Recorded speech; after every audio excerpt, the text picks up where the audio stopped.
gag order to Michael Cohen. What the judge did was amazing, actually. It was amazing. Everybody can say whatever they want. They can say whatever they want, but I'm not allowed to say anything about anybody. It's a disgrace, and you see it. The media sees it. And it's really very sad. If you look at the legal experts and the legal scholars, every one of them say this trial is a scam. It's something should have never happened. By the way, it could have happened 7 years ago. They bring it right during the election. Nobody sees it. Nobody talks about it. This should have been 7 years ago. It shouldn't have been brought. But if it was going to be brought, it should have been brought 7 years ago. And, you know, we're talking about 2016. We're talking about something that goes back a charge of 2006. Think of it. We're talking about 2016. We're talking about a charge that's 18 or 19 years old. It's all fake. The whole case is fake. The judge is corrupt. And the only thing he gives us is to make him look a little bit good. He gives us nothing. And what he just did now is a joke. It's a disgrace. It's a disgrace. So I just want to mention right here, Biden made a claim that inflation under Trump was 9%. When it wasn't, it was a tiny fraction. It was 1.4%, and actually going down. We had essentially almost no inflation, but we had 9% inflation, and that's a fake number because not everything was included with Biden. And if you add it all up, I think it's a 50% inflation tax. I call it the Biden inflation tax. So he lies, and he lies about everything, including his golf game, because he can't hit a ball. He can't hit a ball 100 yards. Lies about everything, but he came out, and I saw that this last couple of days, he was talking about the Trump inflation was 9. No, his inflation was 9%. That's a tax on the American people due to gross incompetence. And it was all started because of his energy policies, his stupid Green New Deal energy policies. And you wait till you see. If we don't win this nation is finished.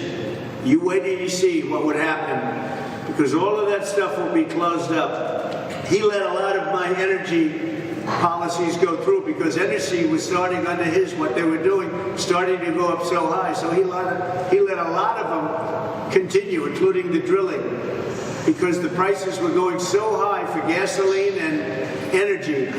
And now he comes out and he actually says, I guess with a straight face, but I'm not sure he knows what he's saying anyway, that it was 9% under Trump. So at least the New York Post, and I hear the Wall Street Journal, and a couple of others did correct it. Now, it was 1.4. It was actually lower than that. We included everything. They didn't include everything. They took some of the worst categories and didn't include them in the 9%. So his 9% is actually much higher than that. But it's a tax over a 4-year period of more than 50%. And I call it the inflation tax, the Biden inflation tax. Now here's another one that just came out, Axios. No friend of mine. They say that Biden's big donors fume over Israel criticism. Biden's donors are the ones that are against Israel. So somehow, maybe those people, Jewish people that vote for Democrats or vote for Biden, if they look at what they're doing, the donors to Biden are against Israel. Very much and vehemently against Israel. They hate Israel. And that's why Biden hates Israel, because he goes with his donors. And he always has. So they ought to start thinking about that. And now you have the Lawfare implosion. This is the Wall Street Journal. Kim Strassel, who's a great reporter, they ought to read this story because it talks about what's going on here. What's going on here is a disgrace. Jonathan Turley just came out. This case is becoming legally obscene. It's, I mean, the articles are unbelievable. And I'd hand you the articles, but the problem is I'm not allowed to. Because if anything's mentioned against certain people, and you know who they are, certain people, anything's even mentioned, he wants to put me in jail. And that could happen one day, and I'd be very proud to go to jail for our Constitution, because what he's doing is so unconstitutional. There's never been anything like it. These are story after story right here. Look at this, one after another. And this is over the last 2 days. Story after story. Hannity, big story. They're all big. Dershowitz, Jonathan Turley, Andrew McCarthy, Greg Jarrett. They've all been amazing. They're not friends. Nobody's friends. They're writing stories. They've never seen anything like that. They've never seen anything like what's going on today in this court. Is a very dark day for New York City, New York State, and it's a very dark day for our nation. And in the meantime, I can't be out campaigning. They could have brought it, I told you, 7 years ago. They could have brought it if they were going to bring it. Remember, everybody turned it down. Southern District turned it down. Washington turned it down. The Federal Election Commission turned it down. And you know who else turned it down? Cy Vance turned it down. Everybody turned it down, and then Bragg came in and he turned it down, and he got very angry actually because a man named Pomerantz came out, and what's happening with Pomerantz? Are the papers looking into that deal? But he got himself into a jam, and so what happened is Bragg turned it down. And then when the election comes along, he said, well, let's go. It's not a case, it's been turned down. Remember this. It's a federal case. They all turned it down. And he's bringing it into the state, or the city, I guess. Look, he's a district attorney where crime is rampant, violent crime is all over the place, and the city's going to hell. And they have many prosecutors in there. I couldn't even count them. It looked to me like they had, certainly they have had more than 20 prosecutors sitting there over the fact that somebody paid a lawyer. And in paying the lawyer, so it was a legal expense, that somebody happened to be me. I didn't do the bookkeeping. I didn't even know about it, but a very good bookkeeper marked a legal expense down as a legal expense. They didn't call it construction. They didn't call it building something or concrete or electrical cost. They called, very simply, a legal expense to a lawyer. He was a lawyer. Not a fixer, he was a lawyer.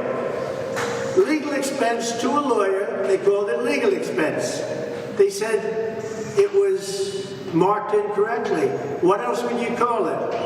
It's a legal fee or a legal expense, and we called it a legal expense. This is what the case is about.